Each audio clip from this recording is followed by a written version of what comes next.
Hey everyone, welcome back to the channel. आज हम निकल चुके हैं एक super chilled super fun Chandigarh tour पे, बिकॉज वाई नॉट।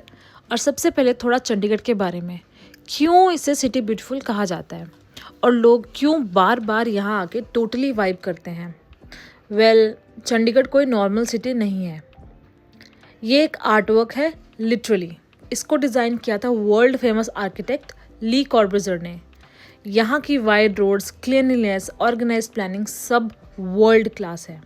और सबसे अंडररेटेड बात, ग्रीनरी। मतलब चंडीगढ़ इतना ग्रीन है कि कभी कभी लगता है किसी हिल स्टेशन के पास ही आ गए हो।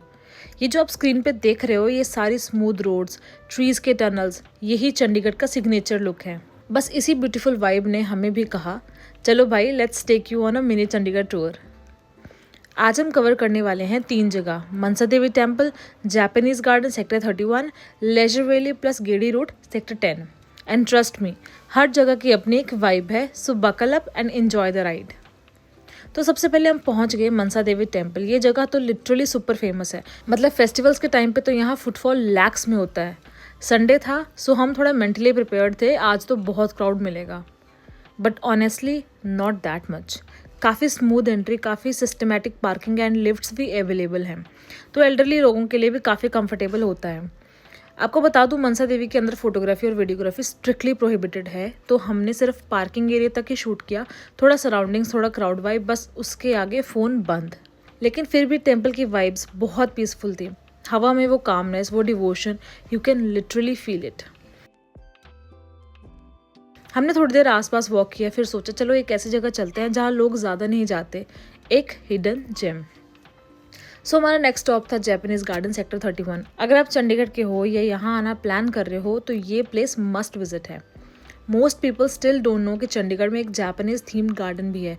और ऑनेस्टली जब हम एंटर हुए, इट फेल्ट लाइक एक छोटा सा Japan inside India.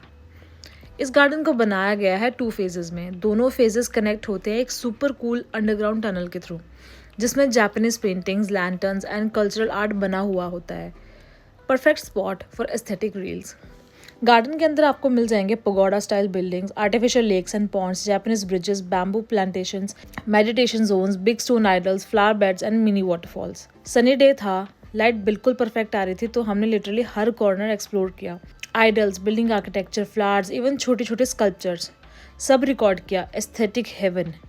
Japanese garden की जो वाइब है ना, वो एकदम काम एंड फोटोजेनिक है। अगर आप कपल हो, परफेक्ट। अगर फैमिली आउटिंग हो, परफेक्ट। अगर solo date with yourself, perfect. और अगर कंटेंट क्रिएटर हो तो भाई ये तो फुल पैसा वसूल लोकेशन है। हम वहाँ काफ़ी देर वॉक करते रहे। Sister was also enjoying the greenery and peacefulness. कभी कभी हवा चलती थी और बैम्बू के थ्रू एक सूदिंग साउंड आता था, एकदम मिनी जेन मोमेंट। गार्डन के एक कॉर्नर में एक बड़ा बुद्धा आइडल भी है, एंड ट्रस्ट मी, जब आप वहाँ खड़े होते हो, for a moment everything feels still, very Kameng, very spiritual. हमने थोड़ा सा सिटिंग एरिया भी एक्सप्लोर किया। वहाँ लोग आफ्टरनून वॉक कर रहे थे, किड्स फाउंटेन के आसपास खेल रहे थे। Proper wholesome scene. Japanese garden काफ़ी एक्सप्लोर करने के बाद भी हम दोनों को लग रहा था कि यहाँ हर टर्न पे कोई ना कोई छोटा सरप्राइज मिल जाता है। जैसे एक जगह पर हमने एक क्वाइट सिटिंग एरिया देखा, शेडेड, थोड़ा सेक्लूडेड और ग्रीनरी से सराउंडेड। वहाँ लोग बस आराम से बैठे हुए थे, कुछ बुक पढ़ रहे थे, कुछ कर रहे थे वॉक। और ऑनेस्टली वो पूरा कॉर्नर इतना पीसफुल था कि थोड़ी देर के लिए हमने भी कैमरा साइड पे रख दिया। थोड़ा और आगे चले तो एक ओपन लॉन एरिया आता है जहाँ बच्चे साइकिल चला रहे थे। फैमिलीज पिकनिक मोड में थी and it instantly gave that wholesome weekend vibe. Sunny day होने की वजह से फ्लावर्स भी काफ़ी ब्राइट लग रहे थे, और गार्डन के जो कंट्रास्टिंग कलर्स है ना, greens, red, browns, orange, they were literally popping on camera. आप शॉर्ट्स में नोटिस करोगे, नेचुरल लाइटिंग ने हाफ काम इजी कर दिया था।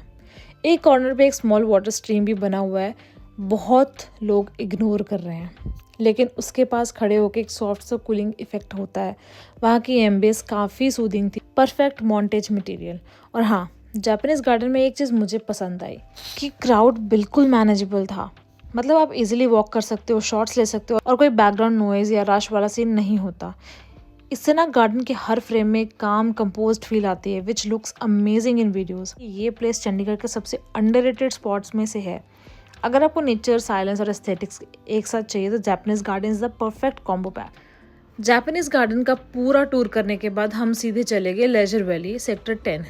लेजर वैली चंडीगढ़ का ग्रीन लंग है, लिटरली किलोमीटर तक फैला हुआ लॉन्ग ग्रीन बेल्ट। यहाँ पर थीम्ड गार्डन्स कनेक्टेड होते हैं, जैसे rose garden, fitness trails, forest belts, walking paths etcetera. Sector 10 के इस पार्ट को लोग गेड़ी रूट भी बोलते हैं, क्योंकि यहाँ इवनिंग्स में लोग वॉक करते हुए टाइम भी नहीं देखते।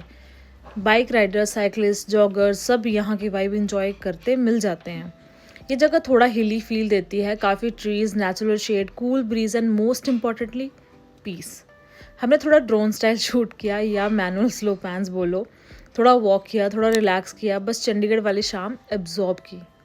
यहाँ के लोग काफ़ी हेल्थ कॉन्शियस हैं, सो इवनिंग टाइम पे ये एरिया काफ़ी लाइवली हो जाता है। परफॉर्मेंस कभी कभी गिटार बजाते मिल जाते हैं, कपल्स वॉक करते मिल जाते हैं, and overall perfect end to a day long mini trip. तो गाइज ये था हमारा पूरा Chandigarh day out vlog, from the spiritual vibes of Mansa Devi to the aesthetic Japanese feels of Japanese garden, और फिर शांति भरी इवनिंग एट लेजर वैली।